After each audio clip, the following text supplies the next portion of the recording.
Hi, this is Bethany Gagné, founder of the Albany Peace Project, and today I'm really happy to be here with Anne-Marie Serre.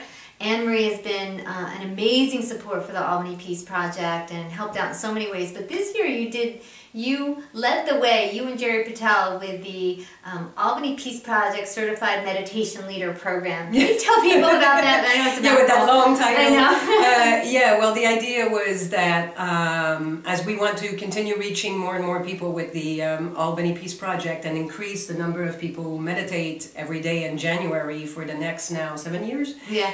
And we thought that if we reached out to people who already have a meditation practice and some experience, that they're probably more likely to get in touch with people who don't meditate and kind of be good people that could introduce them to meditation.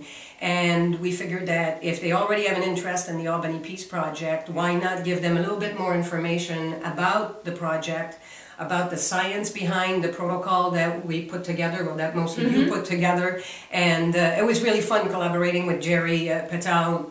Him and I kind of finalized the documented protocol for people to lead those 15-minute meditations with. And so what we did is we came up with this concise but effective program that's in 2 short sessions, or 2 evenings that we spend with people, focusing, like I said, on the objectives of the project, the format, like the 10 years of research, and meditating daily in the month of January. But we also gave them a good understanding of the protocol, of the heart mat lock-in technique, which we use in the protocol, and some of the science, the research that the Heart Mat Institute is doing around heart coherence, around global coherence. So that everybody felt that was really interesting.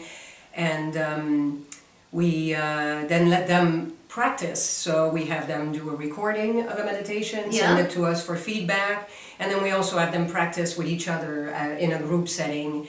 And we challenge them also to kind of like give us a bit of an elevator pitch of how they would present the Albany Peace Project to somebody who wouldn't know anything about it. You know, what kind of facts would they give them? And it's been a lot of fun.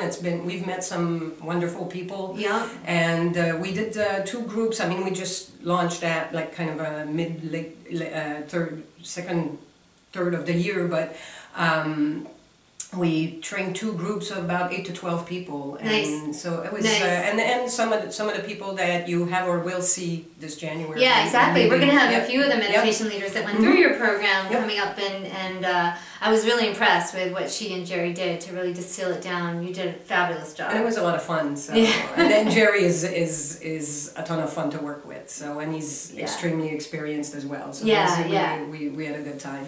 So that being said, knowing that you've been working with the project for a few years now and really sitting with the work, and I understand that you came here today wanting to do take this work a little deeper into the protocol. Can you talk about what? Yes, actually, as I was thinking of this year's meditation, as you said, it's our 3rd month of January, and I was wondering, like, how do I want to approach specifically the section of the protocol that is focused on sending peaceful intentions to Albany, and this is where the objective of the project is to see if these combined intentions can have an impact on violence and crime in the city of Albany. So I thought we could challenge ourselves to really go as deeply as we can into that infinite compassion in our heart, and to bring to mind in that section of the meditation today those people that are probably a lot easier to judge than they are to feel compassion for. So the people who do commit these violent crimes, and the people who have maybe a bit of a twisted sense of morality and what's right and wrong. And so to really go there and to put ourselves in a place where we can have them in our mind and see that we can, if we can still reach in that space of compassion. And I kind of looked in preparing for this, trying to look for who are people that can inspire that level of compassion. And obviously you think of like some of the obvious people like Mahatma Gandhi. I think is obviously the compassion embodied in its purest and most complete form. But one person in particular for me that stands out is a man named Hector Black, who was featured in a couple programs on NPR. He went through some tragic events, and in around, I think it was around 2000, his daughter was raped and murdered by a man, a drug addict, who was robbing her apartment, and she happened to come home while he was there. But long story short, he obviously was under shock, but went to the trial, and he's a peaceful man, and he looked at this man who had killed his daughter and said, you know, like, I hate with all my heart what you did to my daughter, but I do not hate you. And he said that what he saw in his face was just like the most painful look he's ever seen on a human's face. And he kind of with time, like, he ended up like corresponding with this man and getting to know him and getting to find out a little bit more about his story. And they became friends over the years, and he visited him in prison, like send him presents at Christmas. And to me, I just find, if you look it up online, Hector Black and Ivan Simpson, the guy who was convicted of the murder of his daughter and who actually confessed to it, but it's just about as compassionate as a human being can get. So, you know, one thing, Anne-Marie, I love about you is you ask the hard questions. So I'm going to ask you a hard question. First of all, I love the way you said this infinite compassion in all of us. I don't think people, I've never thought of it that way, but you're right, that there's this infinite compassion, so people wouldn't necessarily feel as though they have, I would think the average person wouldn't think, well, I have infinite compassion inside of me. I mean, maybe they would, I don't know. But this idea that, so the question is this, so why would a person want to reach for that infinite compassion? I mean, is it, you know, I know I'm putting you on the spot a little bit, but... Well, I think that, you know, one of the things that stillness, which is one of the main ingredients in meditation, once you're in stillness, what you do is that you have a better understanding of yourself. So you'll eventually see that there's the dark and there's the light. And naturally, you're more driven toward that light. And I think that the more you practice, the more you're okay with the fact that, you know, your balance of light and dark will change with the days. You know, we have hard, more difficult days, challenging situations. We don't always react the way we hoped we would have with our kids, with our families, with our coworkers, right? But you get more compassionate with yourself, and you know that you kind of want to strive toward more light.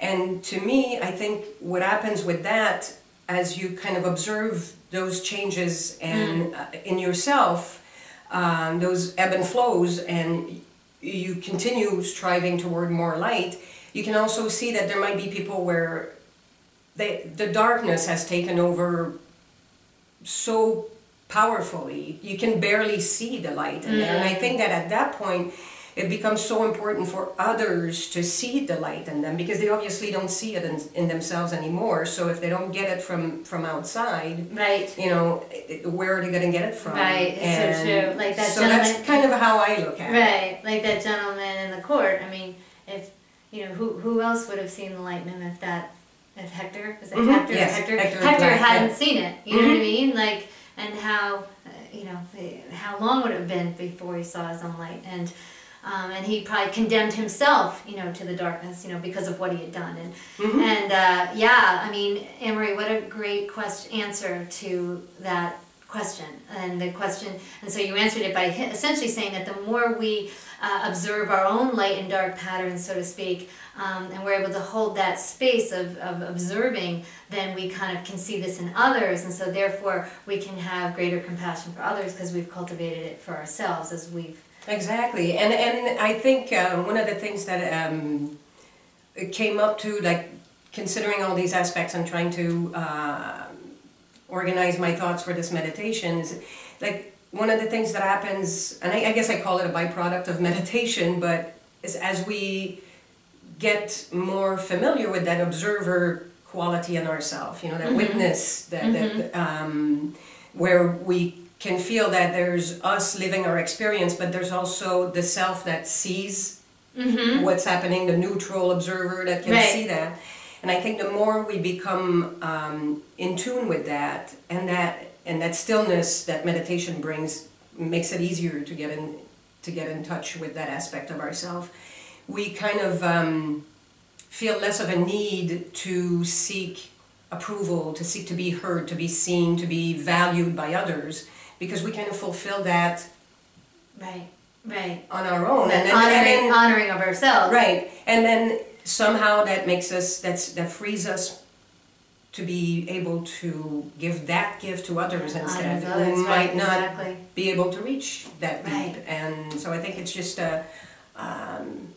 it's the continuous evolution. Yeah. You know? And you try to, like I said, go toward more light, less darkness. And we get more comfortable, and then after a while you just get more comfortable. Like even when you're feeling dark, you're like, oh, I gotta get back to that light, because I know it feels better, and I know, like, you know what I mean? I'm having a dark day. Yeah, like, it's like, I'm not gonna stay here, because I know that's where I really belong. But, you know, so we just get, you know, there's a transformative power to this work. So, you know, a lot of the Numinous classes, you're going to be one of our Numinous team leaders this year, right?